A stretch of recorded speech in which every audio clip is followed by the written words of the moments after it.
Assalamualaikum warahmatullahi wabarakatuh. Assalamualaikum warahmatullahi wabarakatuh. Halo, nama saya Safira Adisa. Perkenalkan, saya Audra Nabila Kasonova dari kelas Politik Luar Negeri Indonesia, Ilmu Hubungan Internasional, Fakultas Ilmu Sosial dan Ilmu Politik, Universitas Sriwijaya. Hari ini kami akan membahas tentang dampak tur keliling dunia Dilakukan oleh Presiden Abdurrahman Wahid terhadap citra Indonesia.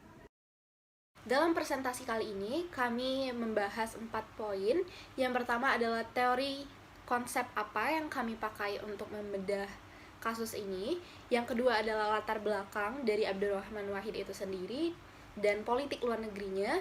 Yang ketiga adalah politik luar negeri pada masa Gus Dur atau Abdurrahman Wahid. Dan yang keempat adalah tur keliling dunia Gus Dur terhadap citra Indonesia. Yang pertama kami akan jelaskan adalah teori konsep apa yang kami pakai dalam memandang masalah ini. Teori atau konsep yang kami pakai untuk melihat permasalahan ini adalah level of analysis atau tingkat analisis. Jadi level of analysis atau tingkat analisis dalam hubungan internasional itu dapat diartikan dengan bagaimana satu unit yang sistem internasionalnya berinteraksi dengan aktor-aktor yang ada. Dalam level of analysis itu ada 3 level. Yang pertama adalah sistem internasional, yang kedua adalah state atau negara, dan yang ketiga adalah individu. Dalam penelitian kali ini, kami mengambil tingkat analisis atau level of analysis di tingkat individu, di mana dalam tingkat individu itu ada 5 tolak ukur dalam melihat bagaimana si individu ini mengambil kebijakan luar negeri. Yang pertama adalah kognitif, yang selanjutnya adalah emotional factors, psychological, biological, and perceptions. Yang pertama adalah kognitif. Kognitif itu bagaimana seorang individu itu berpikir secara rasional. Biasanya itu dilihat dari tingkat pendidikan si individu tersebut dan bagaimana strategi mereka dalam pengambilan keputusan.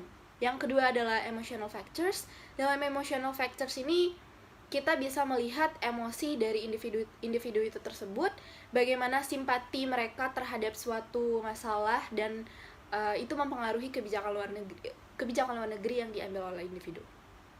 Yang selanjutnya adalah psychological. Jadi psychological ini diambil dari apakah mereka pernah mengalami depresi, stres di masa lalu dalam hidup mereka, dan itu juga bisa mempengaruhi pengambilan kebijakan luar negeri. Yang selanjutnya adalah biological. Di biological ini biasanya tergantung dari gender, apakah mereka sama-sama perempuan ataukah mereka sama-sama laki-laki, itu biasanya mempengaruhi kebijakan luar negeri apa yang akan mereka keluarkan. Dan yang terakhir adalah perceptions. Dalam perceptions ini biasanya bisa kita ambil contoh seperti persepsi terhadap adil di pemimpin itu berbeda-beda. Jadi bagaimana itu juga bisa mempengaruhi pengambilan keputusan kebijakan luar negeri dalam suatu negara ke negara lain terhadap individu. Kiai Haji Abdurrahman Wahid atau yang biasa kita kenal sebagai Gus Dur merupakan salah satu presiden Indonesia yang cukup kontroversial pada masanya. Beliau memiliki nama lengkap Ad-Dahlil yang berarti Sang Pendongkrak.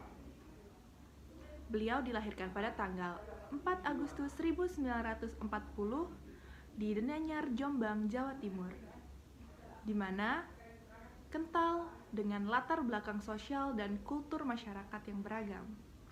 Hal inilah yang membuat Presiden Indonesia yang keempat ini menjadi salah satu tokoh di Indonesia yang membawa pemikiran dan gerakan sosial keagamaan di Indonesia. Bahkan beliau dikenal sebagai Bapak Pluralisme Indonesia. Beliau sendiri merupakan putra pertama dari 6 bersaudara dari Bapak Kiai Haji Abdul Wahid, yang merupakan putra dari tokoh Kiai Haji Hashim Asy'ari, yang dimana merupakan seorang pendiri Tebu Ireng dan Nahdlatul Ulama atau yang dikenal sebagai NU. Ibunya sendiri merupakan putri dari NU, hingga dari kecil Gus Dur mendapatkan didikan di pesantren Nahdlatul Ulama. Bahkan ayahnya sendiri pernah menjadi salah satu Menteri Agama Republik Indonesia dan menjadi salah satu tokoh yang meneruskan dan merumuskan Jakarta Charter. Dari latar belakang keluarga yang berasal dari pesantren dan politik, maka Gus Dur juga mewariskan hal tersebut. Dengan jabatannya, beliau sekarang sebagai Presiden Indonesia yang keempat setelah Presiden B.J. Habibie. Gus Dur sendiri merupakan tokoh yang menuangkan gagasan dan pemikirannya pada sejumlah pidatonya, serta karya tulisan, terutama mengenai agama. Beliau sangat terkenal dengan sosok yang terbuka, dengan baik pada pihak luar dan masyarakat.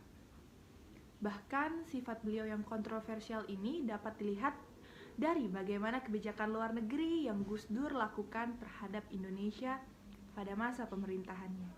Sebelum masa pemerintahan Gus Dur atau Abdurrahman Wahid, presiden-presiden Indonesia itu memiliki pengambilan kebijakan luar negeri yang berbeda-beda.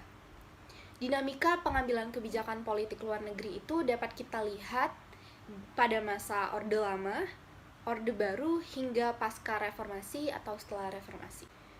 Politik luar negeri bebas aktif pada masa Orde Lama dapat kita lihat pada pidato Muhammad Hatta mengenai berdayung di antara dua karang, di mana pidato ini menunjukkan sikap Indonesia pada masa itu, di mana Indonesia tidak memihak blok barat maupun blok timur, atau yang biasa kita kenal dengan gerakan non-blok. Pada masa ini, Indonesia itu diperlihatkan Indonesia itu ditujukan untuk mendapatkan pengakuan dunia internasional dan memperjuangkan kedamaian di dunia. Pada masa ini, politik luar negeri Indonesia itu ditetapkan sebagai politik luar negeri bebas aktif dan ditetapkan hingga sekarang karena masih sangat relevan. Politik luar negeri pada masa pemerintahan Gus Dur atau Abdurrahman Wahid sendiri lebih kepada politik diplomasi, yang dimana pada masanya disebut sebagai diplomasi persatuan. Adapun tujuan dari diplomasi persatuan sendiri adalah untuk mendapatkan suara dan dukungan dari dunia internasional kepada wilayah-wilayah di Indonesia yang mengalami gejolak disintegrasi pada masa itu. Berbicara tentang Gus Dur juga berhubungan dengan pluralisme.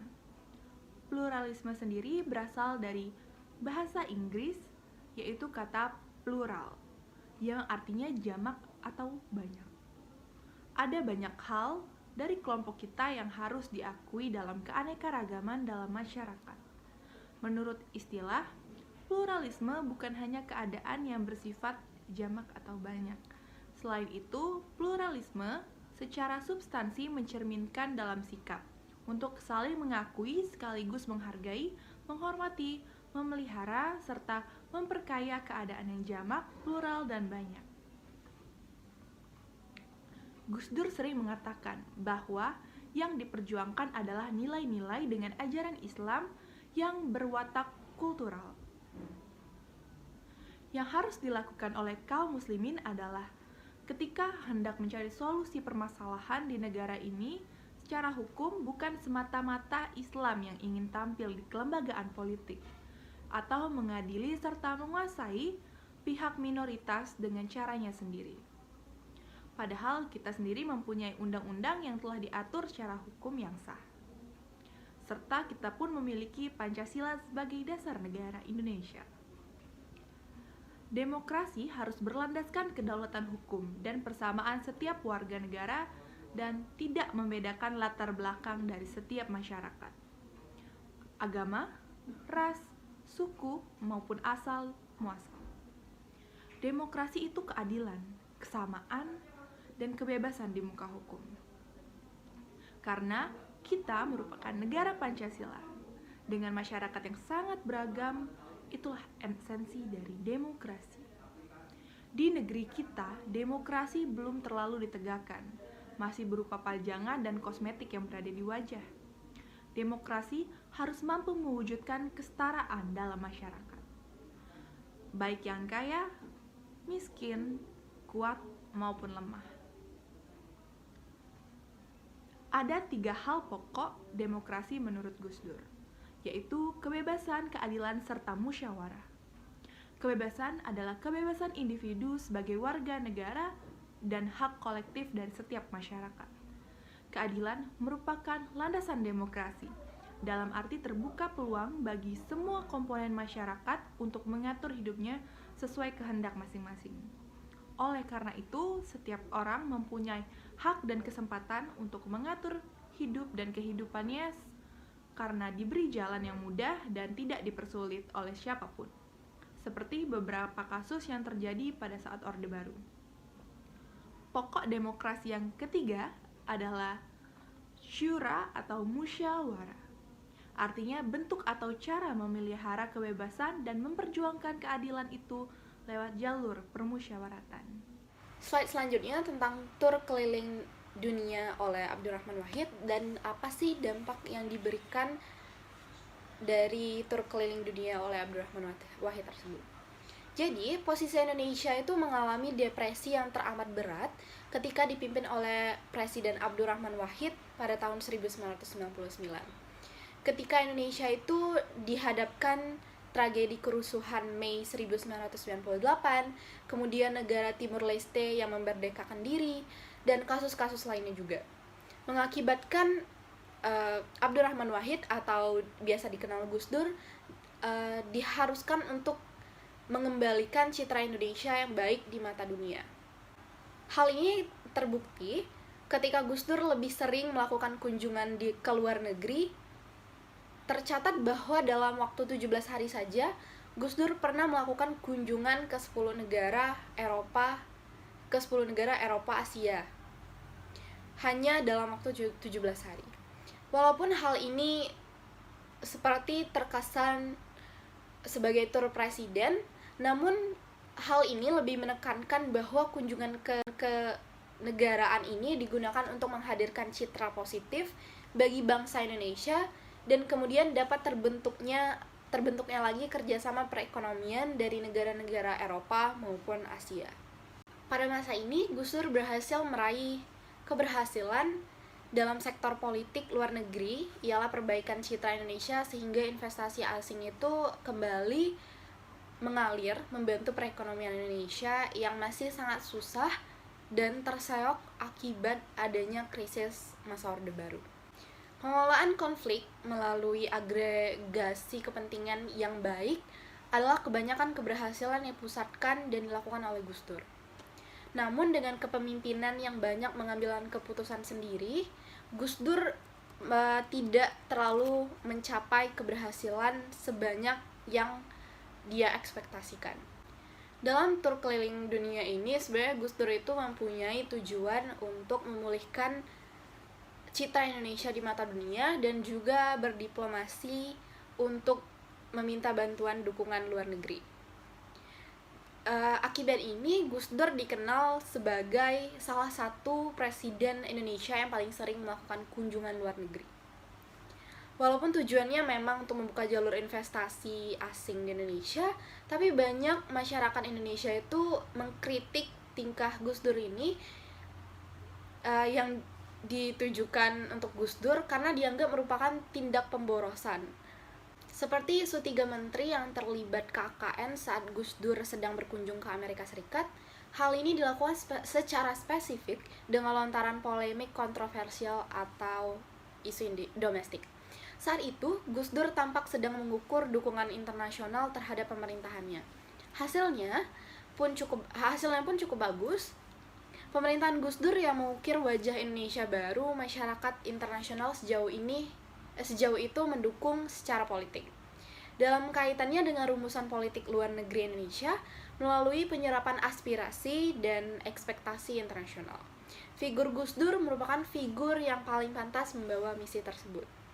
Akan tetapi, pada kesempatan lain, Gus Dur juga berkata bahwa Indonesia itu tidak harus mendapat bantuan terus-menerus karena Indonesia itu harus bisa mandiri. Beberapa rencana yang direncanakan oleh Gus Dur itu mendapat kecaman oleh masyarakat Indonesia dan tidak mendapat dukungan oleh masyarakat Indonesia. Puncaknya, Gus Dur itu mendapat protes besar-besaran oleh halayak luas di Indonesia, di mana ia ingin mencabut TAP MPRS nomor 25 garing MPRS garing 1966 tentang pelanggaran ajaran komunis dan Marxisme. Saat rakyat Indonesia itu belum siap untuk mendapatkan perubahan yang sangat fundamental, di mana Gus Dur ingin menghapuskan TAP MPR tersebut, dan Indonesia juga pernah mengalami masalah yang pelik dengan komunisme. Jadi, tur keliling dunia ke beberapa negara yang dilakukan oleh Gus Dur berdampak cukup baik terhadap citra Indonesia di mata dunia. Tetapi terhadap citra Gus Dur sendiri di mata masyarakat Indonesia itu cukup kontroversial karena beberapa keputusan domestik yang dia ambil itu tidak secara sepihak dan tidak melibatkan masyarakat Indonesia. Tidak banyak kebijakan luar negeri yang diambil oleh Gus Dur pada masa pemerintahannya, karena juga masa pemerintahan ini hanya 1 tahun, dari tahun 1999 hingga 2001. Oleh karena itu tidak cukup banyak kebijakan luar negeri yang berdampak sangat jauh terhadap Indonesia yang dilakukan oleh Gus Dur. Tetapi tur keliling dunia ini cukup memperbaiki citra Indonesia di mata dunia, karena Indonesia pada tahun 1998 itu mengalami krisis ekonomi dan di masa Soeharto atau yang kita tahu sebagai Orde Baru. Mungkin itu saja yang bisa kami jelaskan dan paparkan pada presentasi kali ini. Terima kasih atas perhatiannya. Wassalamualaikum warahmatullahi wabarakatuh.